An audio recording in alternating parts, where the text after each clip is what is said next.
মাননীয় chief whip. আমি আপ্যায়নের কথা বলছি, আমার বন্ধুরা সবাই বলছে বলেন মধ্যাহ্নভোজ, সুতরাং মধ্যাহ্নভোজের ব্যবস্থা করাই হবে ইনশাল্লাহ। এবং মাননীয় স্পিকার আপনাকে দাওয়াত, এবং এখানে মাননীয় সকল সদস্যদের ইনশাল্লাহ দাওয়াত ইনশাল্লাহ। এলডি হলে বলেছি, এলডি হলে আপনার নামাজের বাদে আমরা সেখানে যাবো ইনশাল্লাহ। ভাই আপ্যায়নে সবই হয়। মাননীয় সদস্যবৃন্দ, এই সাগর থেকে 3টে তিমি মাছ নিয়ে এসছি, 2টা হাঙ্গর আসতেছে ইনশাল্লাহ সবার দাওয়াত।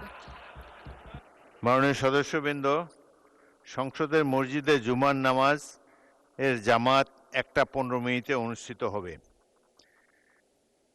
সংসদের বৈঠক আজ বেলা 3:30 পর্যন্ত বিরতি দেওয়া হলো। আপনাদের সবাইকে ধন্যবাদ।